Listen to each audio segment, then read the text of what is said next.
So we're going to start here in the Hebrew. It's page 118.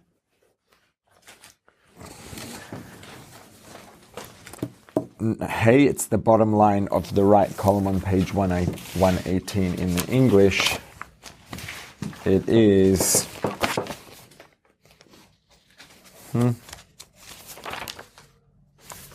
paragraph 5 on page 39.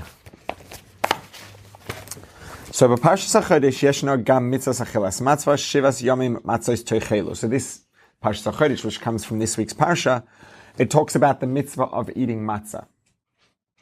Mitzvos achilas matzvah nishar gam bizman hazeh kamitzvah d'oraisa.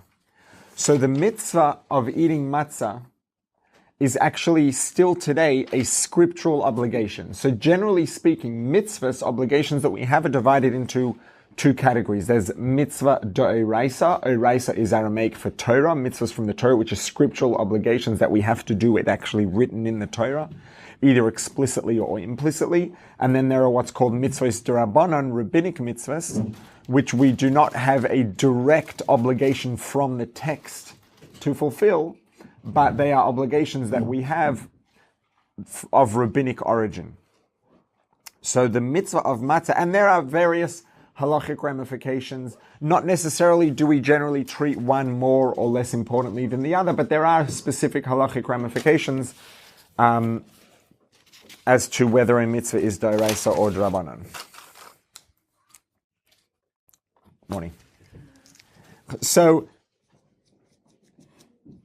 ba'ofen klali, continuing inside, kayamim shloshim yanim b'Pesach. There are three main mitzvahs that we have on Pesach that we fulfill at the Seder. Pesach, Matzah, Maror. Pesach is the Korban Pesach. Matzah is the mitzvah of Matzah, and Maror is the mitzvah of eating bitter herbs. These three mitzvahs are written in the Torah. These are three mitzvahs that the Jews had to fulfill on the first night of Pesach, on the night of the Exodus. And they are mitzvahs that we have to fulfill now on Pesach. But there are differences between them. Bizman hazeh, now, in our contemporary observance of Pesach, ein Korban Pesach ela b'chinas unasham l'forim sfoseno. So, the way in which we observe the Korban Pesach today is basically verbal. We refer to it verbally, and that's the extent to which we observe it. So we do halachically have to mention the Korban Pesach. We have that obligation to do that at the Pesach Seder, but we don't actually observe the mitzvah technically of bringing the Korban Pesach at all today. Then there's mitzvah sachilas maror, eating the bitter herbs. Hirak midrabanan, it's only midrabanan, because midoraisa, the scriptural obligation of eating the bitter herbs, was together with the Korban Pesach. So if we're not eating the Korban Pesach, we don't have a scriptural obligation to eat the bitter herbs. It's still a rabbinic mitzvah, it's still a mitzvah, it's still important, but it's not a scriptural obligation, it's not a mitzvah midoraisa. However, ve'ilam mitzvah sachilas matzvah gam bizman hazeh midoraisa. So matzah is the one Pesach mitzvah which today is still a scriptural obligation, a mitzvah semidoraisa. So we're going to focus on the mitzvah of matzah.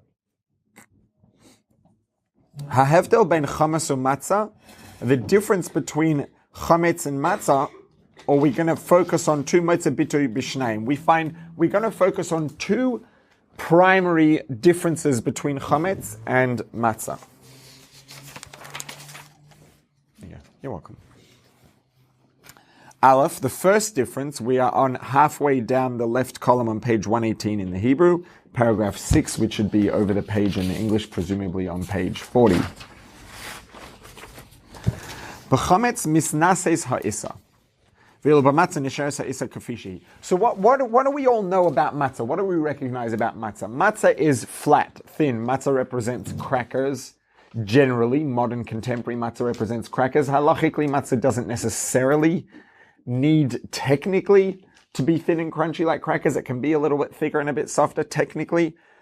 But matzah, the key halachic difference between matzah and chametz is non-matzah, non-kosher Pesach bread, aka leavened bread. Matzah is unleavened. Leavened means that it rose. So when you mix, this happens, we accelerate the process today by adding yeast or sourdough.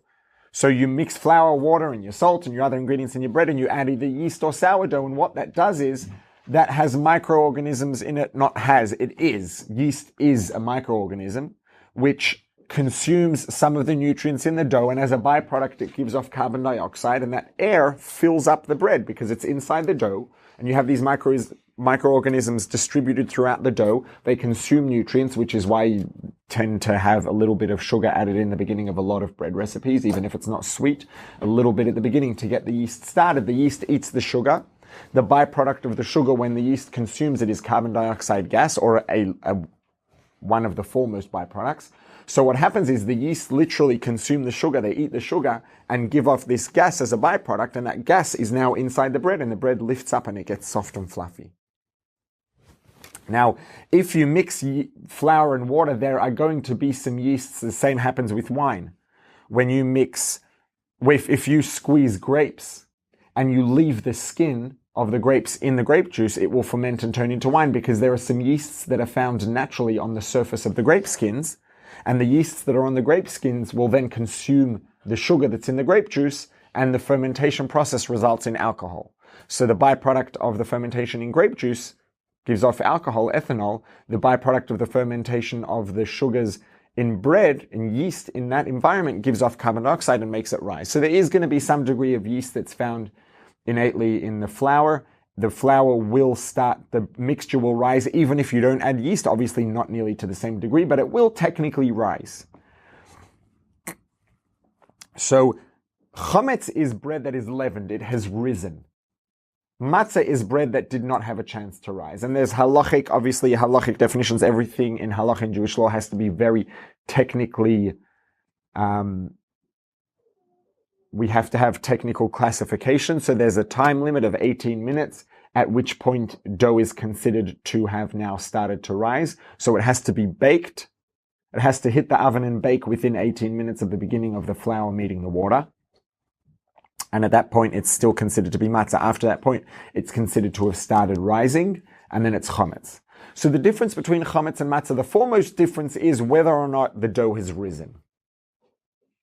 So this bechametz inside now in Vav, in Aleph, the first difference, bechametz misnases ha'isa, the dough lifts itself up.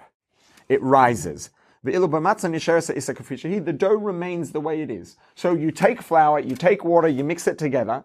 Think of it this way. If you are measuring either mass or volume, if you measure the mass of the water, how much does the water weigh? You measure the mass of the flour, you mix them together, you would expect the mass of the dough to be the mass of the flour plus the mass of the water, because that's what you have.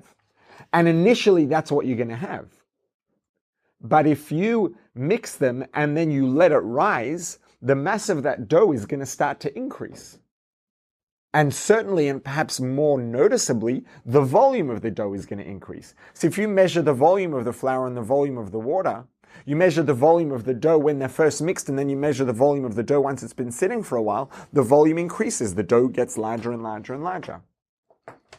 So with matzah, the volume of the dough of matzah, the mass and the volume of the dough is exactly the way it was. You mix the water, you mix the flour, you have a certain mass of volume of dough. That's the mass and volume you have with matzah. With chametz, the mass and volume of the dough rises, and you end up with an increased mass and volume.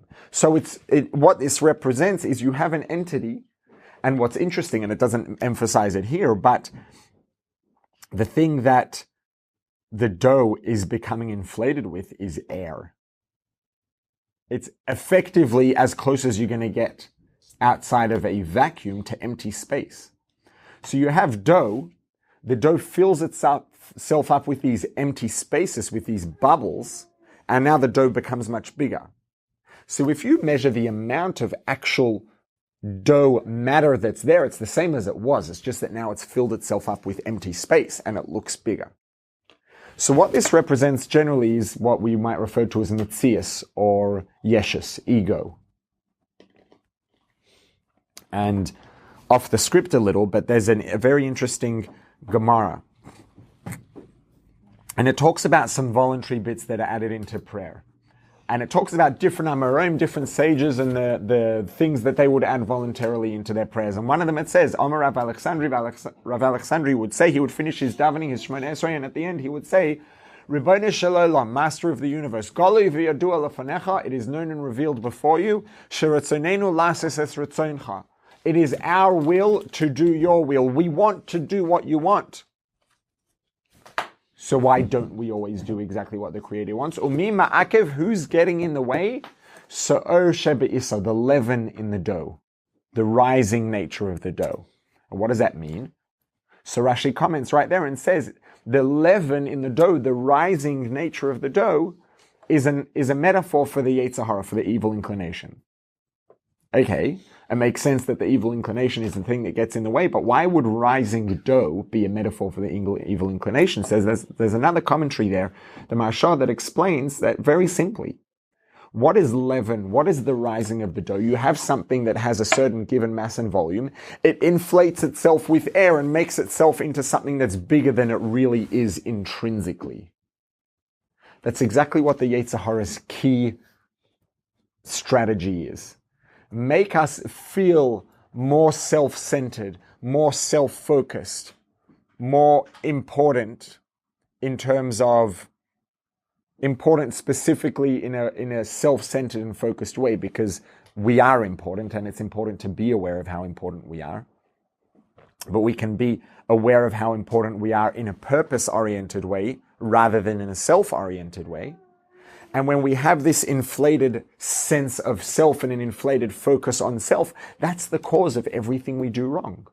So this rising dough, the chametz, is a very, very reasonable and sensible metaphor for the Yetzer Hara, for the evil inclination, because the source of everything we do wrong is an inflated sense of self and an inflated focus on self. So that's what chametz represents. Matzah is dough that isn't filled up with any air. It's no bigger than it's supposed to be. The mass and volume of the dough when it goes into the oven for matzah is exactly the mass and volume of the dough when the flour and the water get mixed. It's exactly what it is. There's no added volume by filling it up with air and empty pockets. So this is the difference, let's call it perhaps a morphological difference or a physical difference in terms of the presentation and the experience of chametz and matzah.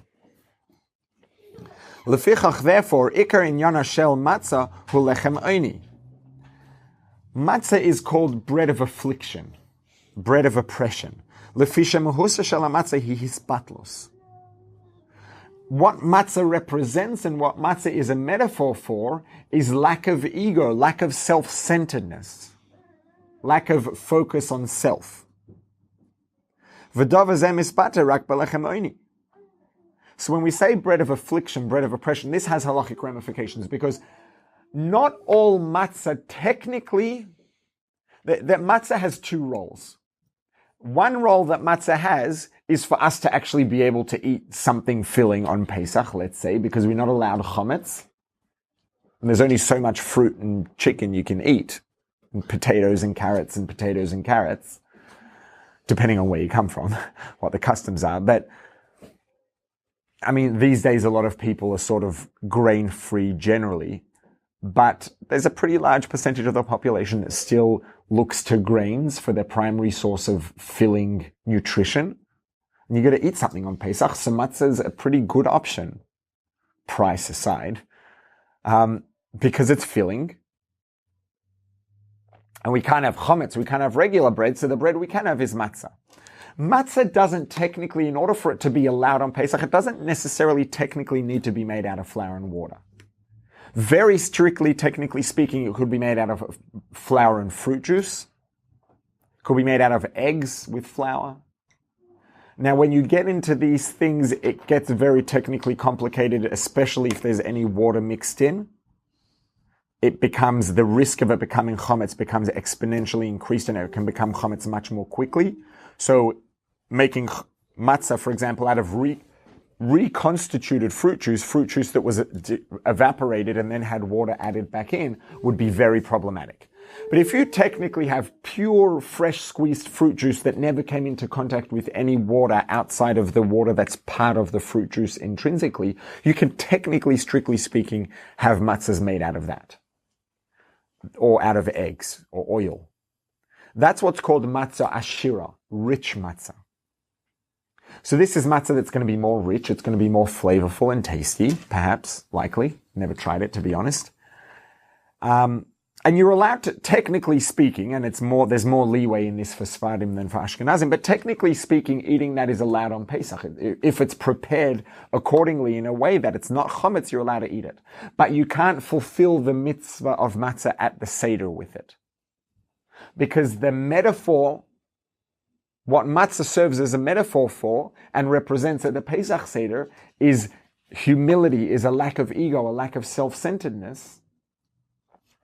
And you don't want to then go and take what we call rich matzah. You want it to be bread of affliction, matzah that's humble, matzah that does not have the maximally, let's call it the maximal sensory experience and maximal culinary pleasure that matzah is capable of providing. Not that any variety of matzah is going to be that exciting. I guess for some people it may be. But because what matzah serves as a metaphor for is humility, to fulfill the mitzvah of matzah at the Pesach Seder, it has to be lechem oni, bread of oppression, bread of affliction, which has to be oni, water and flour. Because this is what matzah is a metaphor for. It's humility, lack of ego, lack of self-centeredness and self-orientedness. So this is one of the things. Morphologically, the difference between matzah and chametz is whether it's inflated or just the actual mass and volume that it really is intrinsically. Is it always that ego is the same as being focused on self? Because being focused on self is not exactly being selfish. Like it's not exactly the right. same. So I sort of qualified it very briefly before. That focus on self doesn't necessarily have to be a bad thing. It's important to be focused on self because my primary responsibility in life is to take care of the things that I'm able to take care of, which is mostly my own issues, and the things that I'm able to take care of, which means what am I gifted at and talented at and capable of, which means I have to be focused on myself. It's important. But there's a healthy focus on self, and then there's a self-centeredness, let's say. So if the focus of my consciousness and my awareness is me, my experience, my feelings, what do I want, how do I feel, me, focus on me, as opposed to the primary focus of my experience and awareness and consciousness is the bigger picture and purpose. If my primary centeredness is on the bigger picture and purpose, and secondarily to that, I'm focused on myself in a healthy and objective and productive way. That's a very, very positive thing. But if I'm let's say self-centered, that's not a positive thing. Does that make sense? What's the healthy way? The healthy way is to say that I'm aware of, number one, my gifts, which means I'm aware of what I'm able to offer the world, Torah, Judaism, humanity, the universe. Each of us has different gifts, which means that it's a good idea for the best interests of Torah, of mitzvahs, of the universe, of humanity, of Judaism, of our people, of the Creator, for me to figure out what I can do best and make the best contribution with, and then to try and perhaps focus on focusing on that primarily. So that's a healthy sense of self. Understanding what I need to do to take care of myself, to take care of my health, to take care of my well-being. Those are a couple of things that are very important. So it's important to be aware of my strengths. It's important to be aware of my weaknesses and where do I need to get help. What do I need to put extra emphasis on to take care of myself? When do I notice that I'm not taking enough care of myself and I'm starting to get worn down and not able to function effectively because I'm not in my best state of health, physically, mentally, emotionally. Right? So it's important to be focused on self and, frankly, in terms of responsibility. The things that it's exciting to try to change the whole world, but I'm much more capable of changing myself than I am of changing the whole world.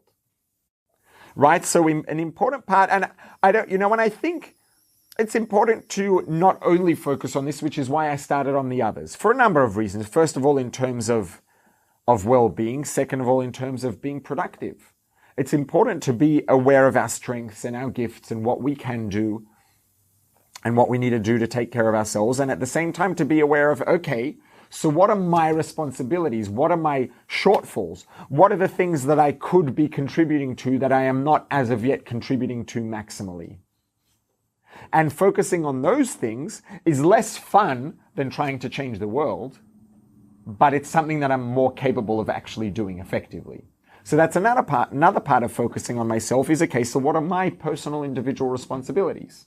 What are my strengths? What are my gifts? What are my responsibilities? What are my needs? But not what are my needs because this is what I feel like. What are my needs because this is what I need? Now, needs can include what I feel like. Sometimes it's important to say, okay, right now I'm getting worn down. I need to take a break and take care of myself, and I need to do some things that are going to rejuvenate me and re-energize me, which will include what do I feel like? That's a part of it. But not because I feel like it, because it's important for me to take care of myself.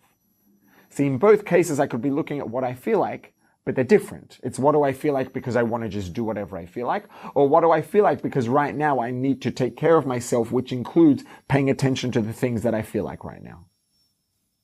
Right? So there's a lot of focus on self that's important and healthy and productive. I guess the point where it changes from being important and healthy and productive to unhealthy is what we might call self-centeredness, where does all of this revolve around me? What does it revolve around? That's a good way of asking it, to define it. Does it revolve around me, or does it revolve around purpose and the bigger picture? I could be very focused on myself, but because that revolves around purpose and the bigger picture and us, and my role to play in us and purpose and the bigger picture is primarily revolves around me, practically. So I'm focusing on myself in a way to the extent to which it revolves around the bigger picture, as opposed to everything, the bigger picture, making the bigger picture revolve around me, which is an unhealthy way or an unhealthy version of self-centered, of focus on self. Make sense? Okay. So the reason why, although we're allowed to eat matzah ashura, this rich matzah made with other ingredients other than water, we're allowed to eat it on Pesach if it's not chametz, we don't fulfill the mitzvah of matzah with it, because what matzah represents as a metaphor is humility, the ultimate humility, the ultimate lack of, and it's represented by the fact that this sort of matzah has the least, sensory pleasing nature, is matzah that's made only out of bread and water. So that's the matzah we use to fulfill the mitzvah of matzah at the Seder. So this is one of the things that we know about the difference between matzah and chametz, is the appearance, its nature, flat versus inflated, intrinsic actual mass and volume versus inflated, artificially inflated, increased mass and volume. Now we're going to get to a second difference, base, and we're up to towards the bottom of the left column on page 118 in the Hebrew. In the English, we are at B, halfway down page 40. Hamilim matzah and chametz murkaves me'osyos zeos befrat lekach shematzah hi ba'os hey v'chametz ba'os ches. So I'm going to draw these up on the board. I'm going to write the words chametz and matzah. Oh boy, okay. Does anybody want to take a snapshot of this quickly before I erase it? No, we good?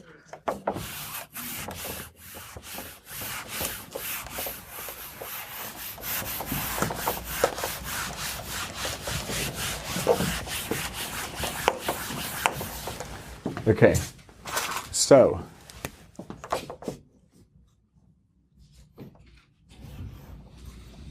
oh boy, I should have just written in script, but how do you even write a full length? Gosh, haven't written one of those in so long. No. I'm just going to do it in script. I should know it from doing reading homework with my daughter. Okay, so this is chametz. Ches mem tzadik. chametz. I'm going to write the lower form tzadik just for the sake of consistency, in which case I can switch back. So we have chametz. Sorry? Oh, thank you. No, this will do. I'm gonna do it this way in the end anyway. So this is the word chametz, and matzah.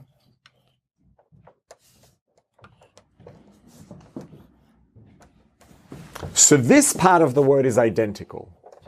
Now, if we take this and draw it here, we don't have to do that. What's the difference between the ches and the hey? The one letter that is different between the two words is still very similar. It looks very similar. The difference is just this little, do we have a different color? No, we don't. It's just this little gap over here. That open space is the difference.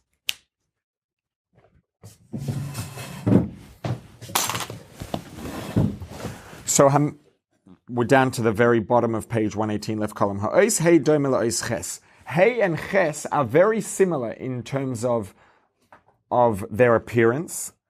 Each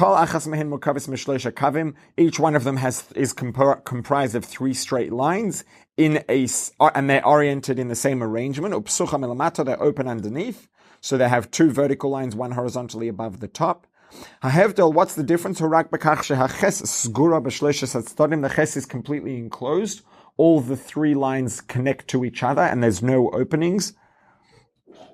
The hay has that little opening on the top left corner over there. The opening, the entranceway at the bottom of the ches represents, at the bottom of both of them, the Pesach chatos rovetz. This pasuk in Chumash, it says, Pesach chatos rovetz, sin crouches at the opening, sin crouches at the doorway. Which basically means that all of us in life are exposed to temptation. We're all at risk of doing the wrong thing. We all experience inclinations to do the wrong thing. Sin is always crouching at the doorway, waiting to get into our space, waiting to invade our space and bring us to a bad place. Sin is always crouching at the doorway. That's the Pesach. The opening over there is where the sin is crouching, waiting for a way to get in. The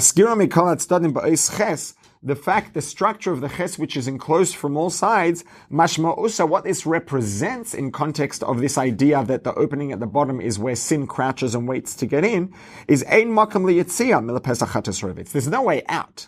So if sin is crouching at the opening over there, and it's starting to creep its way in, where do we go? We're stuck. If we're standing inside that ches, there's no escape route. We're finished. HaPesach milamala ba'is hay, the hay has an opening at the top. Mashma usay, what that represents, hu amnam b'matzav shel Pesach chatos rovetz. There is an opening at the bottom of the hay, a big opening, and sin is crouching at that big opening, waiting to find its way in, to creep its way into our life and into our space. However, ach yesh lo Pesach milamala, there is another opening. There's an escape route. There's a way out and a way to get away from sin. There's a way out, which is escaping from sin, doing tshuva, returning. It's true that this is only a small opening. Look at the opening, the size of which is where sin enters. It's a big opening. It's the entire breadth of the letter. And the escape route on the hay is only a much smaller opening. Nevertheless, Omrim Razal, we have an expression that says, Pischuli k'chudesh al machat, open for me, an opening the size of the tip of a needle, the sharp tip of a needle. I will in return open up for you an opening of tshuva, of repentance, of return, like an entranceway, a hallway. Shekain al yedei hirhu tshuva, through even a thought of tshuva, a person who has a lifelong history of sin and bad deeds, all their life long, could be a 50, 60, 70-year history of doing everything wrong, deliberately, intentionally, to spite. That person can literally, technically, wipe their slate entirely clean in literally a moment. Because tshuva The essence of tshuva is regret and commitment. I regret what I did and I commit to not doing it again. I commit to changing. And that can happen instantly if it's real. And this is not just fluff. This has very, very real halachic ramifications. When we say that a person can do tshuva on a lifetime of sin in an instant, it's real and it's halachic to the degree that it says in Gemara that if a person, it's discussed in the context of betrothal, halachic betrothal, which is a stage in marriage. If a person if a guy betroths a woman conditionally, it's dependent on the condition. If the condition is not fulfilled, the betrothal is invalid because the condition for the betrothal wasn't fulfilled. If the condition is fulfilled, then it is valid. If a guy betroths a woman and says, "You are betrothed to me," on condition that I am entirely righteous, and everybody knows that this guy has a lifelong history of doing everything in the book wrong, deliberately, intentionally, to spite. He has the single worst spiritual track record on the face of planet Earth. But he says, "You are betrothed to me, I betroth you on condition that I am entirely, purely righteous." We consider her betrothed, and if she wants to be unmarried to him and to be able to be independent to marry someone else, she needs a divorce. Because if he thought, even for a moment, a thought of tshuva that was true and authentic, he literally erased everything and started with a clean slate. That it's real. It's real to the extent that it can affect betrothal and marriage, and they could need a divorce because we're concerned that what if he did? If we say, this guy's history, everybody knows he's wicked, forget it. Don't worry, you can go marry someone else. But he thought a real thought of tshuva for a quarter of a second, but it was real and true and authentic. The marriage was real. And this lady's now going to be committing adultery. That's how real tshuva is in a moment. So tshuva is real. Tshuva doesn't need the reality, practically speaking, the reality of a long-lasting tshuva and a tshuva that's actually going to change our life. Or let's say, perhaps more importantly, the reality of then going on and changing our life in day-to-day life for real, following that moment of the soul of tshuva, the moment of decision, is long and hard. But the essence of tshuva is in a moment. So the essence of tshuva can be a tiny little thing. It can be a thought for a quarter of a second if it's authentic. So the way out, the way to escape from sin, a person can have a lifetime of sin. There's a big opening and sin is at the opening, creeping its way in. The way out, the way to get away from that, the escape route, only needs a tiny little bit of opening. All we need to do is do teshuvah, and that's it. We can get away and escape from sin, even from a lifetime of historical sin. So these are two differences between chametz and matzah. Chametz is self-centeredness, an inflated sense of self, an inflated focus on self, which is represented morphologically by chametz, as opposed to matzah, which is a lack of unnecessary and unhealthy self-centeredness. And the difference in the structure of the words chametz and matzah, the only difference between them is the opening in the hay, which represents the escape route, the way to escape from sin that's crouching at the opening at the bottom of these two letters, the ches and the hay. These two differences are not coincidental. The two differences are very, very strongly related. And now we're going to get into this, practically speaking. It's going to get a little bit brutal. The two differences between chametz and matzah are very strongly related and connected. When a person feels hispatlos, literally means nullification. What it means is not self-centered. A person's experience, consciousness, awareness, thought is focused on purpose and bigger picture rather than on self. It doesn't mean they're not aware of themselves. They don't take care of themselves and are not aware of their strengths gifts, responsibilities, needs. It means that they're not self-centered, they're purpose-centered. A person who's purpose-oriented, it doesn't mean they're not going to mess up, it doesn't mean they're perfect. But when they mess up, okay, I messed up, there's a bigger picture, I'll do tshuva, get on with it. When a person's focused on self, a person is self-centered, they're much less likely, practically speaking, realistically, to move towards tshuva. Why? When a person's focused on purpose and purpose-oriented, purpose-centered, it's not going to get busy trying to justify why they did something wrong. A person makes an accounting. Okay, I messed up, I did the thing wrong, did something wrong, shouldn't have done it. I'm going to fix it up and move on.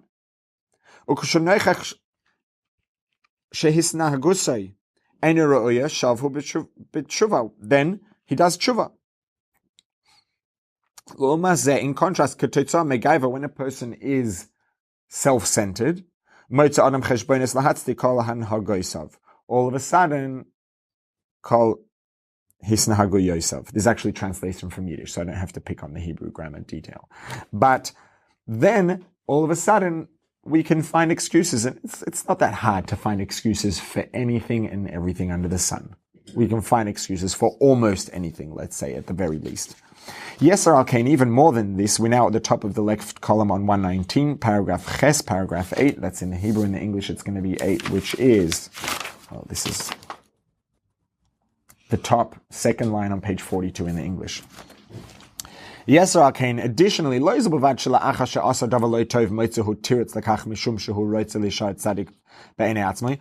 only does someone who is self-centered find excuses to justify having done something wrong,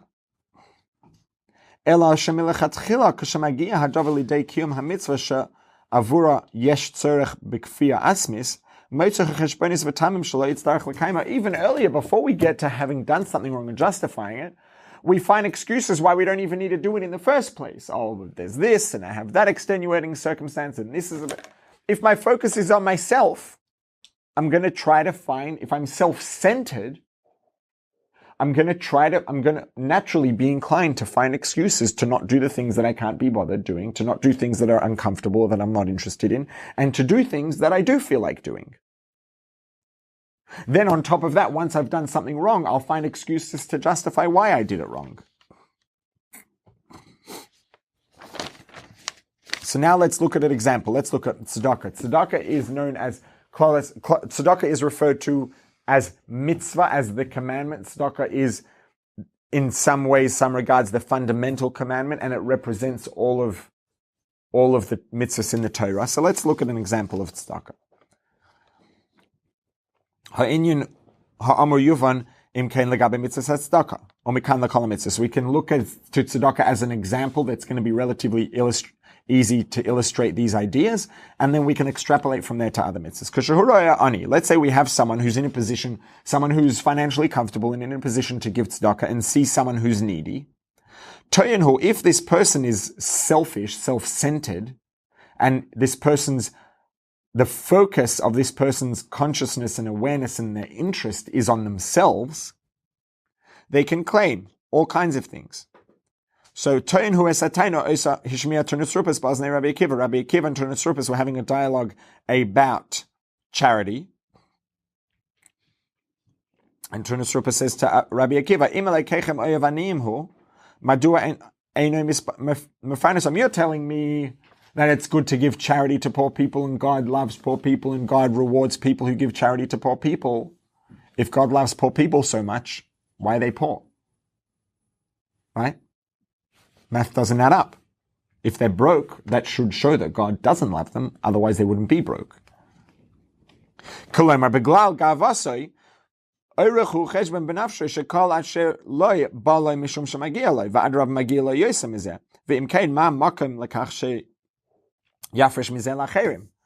God's the boss. God runs the show. If God gave me money and made me wealthy and made that person broke, That's because God knows I deserve the money and that person doesn't. That person doesn't deserve to have money and I do. That's why I have it and they don't, right? God's just. God knows the truth. What, you know more than God? You think you know better than God who deserves money and who deserves to have money and who doesn't? You're telling me I should give charity? God knows what's fair. God knows that I deserve the money and God knows that that person doesn't. Now, at first glance at least, there is some degree of deceptive apparent validity to the claim. Obviously, it doesn't stand up to analysis for more than about a quarter of a second. But that's all a person needs to come up with justifying self-serving behavior if they are in a self-centered frame of mind. Self-centered frame of mind will find whatever we need just to serve the purpose of justifying behaving in a self-centered way. Hargashas yeshus atzmei eines sovelas es mitzias hazulas, umiskabel lachein yafedati she'ein hazulas yafe al dati she'ein hazulas doimeloi, ume'elav muven ledidish hazulas hu ani mishum she'lezulas loy magia, v'lachein kachum maharahu ma'achar shakadosh baruch hu roitze kafi she'hatzedik doresh zos be'emes she'hala ani lama yiten hu loy. Person just looks at it straight up. God's just. God knows the truth. God gave me money because I deserve it. God didn't give that person money because they don't deserve it. It would actually be unjust for me to give charity to that person. I'm messing up God's calculations. In contrast, someone who is purpose-oriented in this same situation will look at it very differently. This person looks at things in a way that is, at least relatively speaking, more objective, and a person will actually be self-critical to the degree that they're capable of. Im amnam hu tov min azulas v'cheshbon zu mevia lases tzedakah k'mo shekaz mishpat tzedakah b'Yakov ata asisa hamishpat shehu oise la'atzmei mevia l'tzedakah.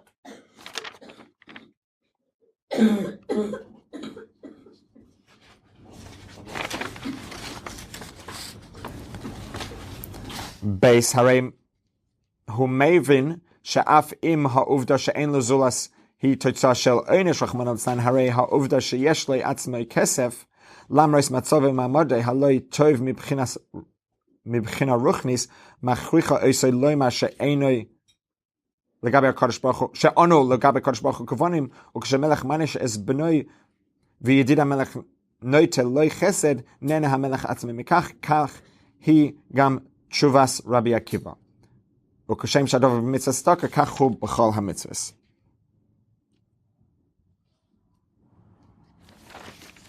So there are a couple of elements, a couple of approaches when a person is going to be coming from a purpose-oriented approach rather than a self-oriented, self-centered approach. Number one is, okay, maybe I do deserve to have more technically. Maybe there's a reason God gave me and wants me to have it more than the other person, but God also says that tzedakah, charity, the true translation of the word tzedakah is not charity, it's righteousness. Tzadik is a righteous person. Tzedakah is righteousness. So even if it's technically just for me to have more right now and that person to have less, it's righteous and just for me to then take some and share it. That's number one. And then there's the whole issue of being truly critical of oneself. Chances are we'll be able to find reasons why I'm not so high and mighty relative to that person, and I don't necessarily technically deserve to have any more than that person. And knowing everything that I'm capable of knowing about myself, if I be brutally honest and critical of myself, I'll be able to find more faults in myself than I can find in other people. In which case, if I'm going to be so technical about who the money deserves to belong to more, if I'm going to assess what I know about myself and what I know about other people versus what I assume or guess, I'm going to technically think that I should give all my money away to other people because I know a lot more bad about myself than I know about other people. Even if that's not the case, it's still righteous and just to share and to give to those in need. And even if I'm to say that not if I'm to say, because it's not my position to say, but even if technically speaking, God is punishing that person and God's making that person go through financial difficulty as a punishment for something they did wrong, which is a technical possibility. It's never my position to judge and say that about someone ever, period. But it is a technical possibility that that could be the case in a given instance. Even if that were the case, right? Let's take, for example, a parent punishing a child. Well, forget punishing. I don't like the word punishing, not because it doesn't have room, but because it misses the point. A parent disciplining a child. Discipline is important. If you care about someone, you want to empower them to have the best possible life experience, which involves what you might call, and this is a term that we might use more in the context of friends than children, tough love. Sometimes if you really care about someone, there's a time and a place to say it how it is and just say, look, maybe you're doing this to yourself, or you need to step up to the plate, or you're not doing everything you could to be helping yourself. If you want someone to have the best life experience, there's a time for being strong and a time for, particularly as a person who has a responsibility to educate, whether it's as a teacher or as a parent, there's a time to say, there's a time to enforce boundaries and to discipline. And sometimes discipline includes a form of punishment. Now, a parent who's disciplining a child and punishing a child takes no joy in watching the child be unhappy. It can be a very difficult thing to do, but they take joy in knowing a deep form of joy that's not fun per se, but in knowing that they are fulfilling their responsibility to educate the child about the need for boundaries and discipline so that they will be able to have a better life experience. Not because they want to see their child unhappy. And if a parent is enforcing boundaries and disciplining their child, and someone else finds a way to come along and make the child happy and smile, and it doesn't necessarily have to encroach on the discipline, because discipline means that I have to show you that you have to respect the boundaries, and I'm going to enforce that. It doesn't necessarily have to be in a way of making the child unhappy, particularly if that source of happiness is coming from a source other than me and I'm continuing to enforce the boundary and to discipline. Someone else is coming and finding a way to incidentally make the child happy at the same time. I'm going to be stoked. I would love nothing better than for my child to be able to learn boundaries and discipline and be happy and smiling and laughing at the same time. That's the absolute ultimate thing anyone could want for someone they care about. To learn discipline, strength, boundaries, and have fun at the same time. Practically speaking, it doesn't generally work that way. But if you can find a way to make my child happy at the same time as I'm disciplining them effectively, I'm going to be the happiest parent alive. So if God's disciplining someone and even if hypothetically, technically, God's disciplining someone and making them go through financial hardship as a cleansing process for something they did wrong, I am not able to interfere with God's plans. I can't mess up God's discipline. If I come along and help that person out and make their life easier, God's going to be stoked because he's doing what he has to do to cleanse that person. I'm coming along and making it easier on that person. God's going to be happy. God's going to be stoked. Yes, thank you for making my child happy at the same time as I'm enforcing the discipline. So to say that, well, if God's making that person suffer, they must deserve it and it's not my place to intervene is just a completely warped sense of logic. And if we think about that in terms of ourselves as caring for people we care about, if we can enforce the discipline and the boundaries and someone else can make them happy at the same time, there's nothing better. Nothing's going to make God happier than us interfering with his discipline and making people happier and making their life experience easier and better by helping them out. So that would be what we call, in Jewish, Baba Meses. grandma's tales, old wives' tales would be the English equivalent. Sipurei Safta. But you know what? When we're self-centered, we have no issue coming up with all kinds of excuses. We can find all kinds of logic and all kinds of twisted and warped logic to justify why we shouldn't do the right thing in the first place, and then why it was okay that we did the wrong thing after the fact, and to justify why we're going to continue to not do the right thing. Whereas if we are purpose-oriented and able to be more relatively objectively critical of ourselves, and we care about the bigger picture, we'll be able to say, yeah, you know what? I messed up. And you know what? I'm going to do the right thing, and I'm going to take steps to move on and to move past that. So the differences between chometz and matzah, number one, the morphological difference, the difference in appearance and sensory experience that they give us between chometz and matzah, the inflated, soft, full of air, egotistical, self-centered versus the flat matzah, is very closely related to the fact that the structure of matzah has the opening in the hay, which allows the escape from sin. Because when we are purpose-oriented, it leaves us open to recognizing that we've done wrong and to repairing that. Being self-centered, as opposed to aware of self and focused on our strengths and needs and responsibilities, which is good, but being self-centered blocks off the escape route from sinner, blocks off the escape route from bad, because we focused on self. We're going to be, instead of saying, I've done something wrong, what can I do to make it better? We're going to be busy saying, me, wrong? No, it was justified because of this and justified because of that, and because God really wants me to be nasty to that person, and all kinds of things we can wish up if we want to. If we're self-centered, there's no shortage of warped things that we can come up with to justify everything. And so these are the two things that matzah and chometz, the two differences, two primary differences between chometz and matzah, and the connection between them. The obvious importance being on, and again, as we had a question in the beginning, and this is important, it's not saying that we don't need to be aware of ourselves, of our strengths, of our needs, etc. It's saying that the purpose, our focus in all of that should be on trying to do what we can for the sake of the bigger picture and the purpose, the Creator's purpose in creation, Torah, mitzvahs.